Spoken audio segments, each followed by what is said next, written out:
स्थापित और अधिनियमित किया गया। उसी दिन 15 ऐसे अनुच्छेद थे जिसको लागू कर दिया गया। पहला अनुच्छेद था 5, भारतीय संविधान के प्रारंभ में नागरिकता की बात की गई है। आर्टिकल 6, जो लोग पाकिस्तान से इंडिया आए थे, क्योंकि 3 जून योजना के तहत भारत पाकिस्तान का बाइफर्केशन हुआ, इंडिया का बाइफर्केशन हुआ, तो कुछ लोग इंडिया से पाकिस्तान गए, कुछ लोग पाकिस्तान से इंडिया आए। तो जो लोग पाकिस्तान से इंडिया आए उनको नागरिकता देने की बात की गई आर्टिकल 6 में। आर्टिकल 7 में कुछ लोग इंडिया से पाकिस्तान गए थे तो उनके लिए नागरिकता की बात की गई।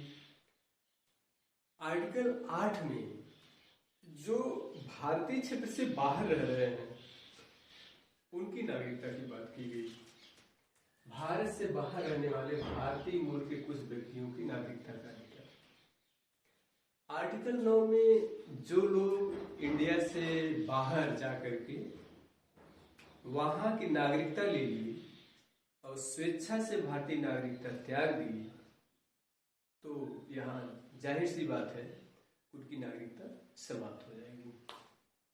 आर्टिकल 9 में ये बात कही गई है, विदेशी नागरिकता स्वेच्छा से अर्जित करने वाले व्यक्तियों को नागरिक न होना, इंडिया का नागरिक, इंडिया का सिटीजन न होना। आर्टिकल 60 है राष्ट्रपति का शपथ, ओथ है। आर्टिकल 24 बहुत बार परीक्षा में आया है, निर्वाचन से संबंधित प्रावधान किया गया है। 3 शब्द याद रखिए इसमें। देखिए, एक है आपका अधीक्षण, सुपरिंटेंडेंस, दूसरा है निदेशन, तीसरा है नियंत्रण। अधीक्षण, निदेशन और नियंत्रण, सुपरिंटेंडेंस, डायरेक्शन एंड कंट्रोल किसके द्वारा किया जाएगा? भारतीय चुनाव आयोग के द्वारा किया जाएगा। ये देखिए, निर्वाचन आयोग में निहित होगा, निर्वाचन आयोग के द्वारा किया जाएगा। आर्टिकल 324, 366 में परिभाषाएं दी गई हैं।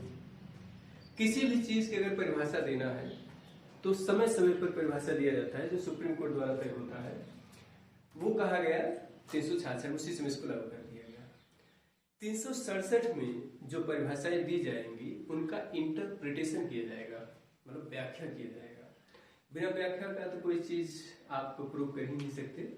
इसलिए 367 में कहा गया कि इंटरप्रिटेशन किया जाए, मतलब व्याख्या की बात की गई है। 379 आर्टिकल 379 379 में प्रांतीय संसद, इसमें अध्यक्ष की बात की गई है। जैसे आज लोकसभा के अध्यक्ष, ये सब मतलब विधानसभा के ये सब है, तो उस समय 26 नवंबर को प्रांतीय संसद तथा उसके अध्यक्ष की उपाध्यक्ष के संबंधित प्रावधान किए गए हैं। उस समय किया गया था, बाद में इसको निरस्त कर दिया गया, खत्म कर दिया गया। 380 में राष्ट्रपति से संबंधित प्रावधान किया गया है, प्रोविजन फॉर द प्रेसिडेंट। 388 इसको भी निरस्त किया गया है, अंतिम संसद तथा राज्यों की अंतिम विधायिकाओं के आकस्मिक रिक्तियों को भरने से संबंधित प्रावधान।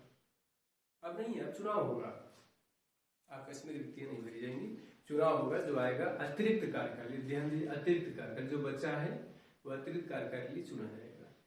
6 महीना होगा 6 महीना, साल भर होगा साल भर, जो भी होगा अतिरिक्त कार्यकाल के लिए चुना जाता है।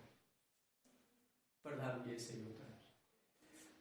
391 की बात किया जाए, 391 में कतिपय आकस्मिकता, ये शब्द है कतिपय, सर्टेन कॉन्टिजेंसी कहते हैं इसको, यहां से क्लियर है।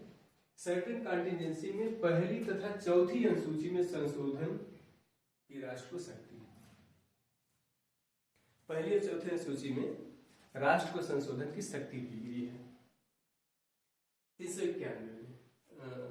और ये वाला तो मान लीजिए निरस्त कर ही दी, 388 हटा ही दिया गया। 392 की बात किया जाए तो कठिनाइयों को दूर करने की राष्ट्रपति की शक्ति, ठीक है, डिफिकल्टी दूर करेगा राष्ट्रपति। राष्ट्रपति मिट्टी का माधव हो जाता है बेचारा, जब प्रधानमंत्री प्रधानमंत्री की शक्तियां यहाँ पर दिखाई देती हैं, तो राष्ट्रपति लगता है वो हमारा तो कोई अधिकार ही नहीं है। तो कठिनाइयों को दूर करने के जो प्रावधान किया गया है, राष्ट्रपति के पास जो पावर है वो 392 में है।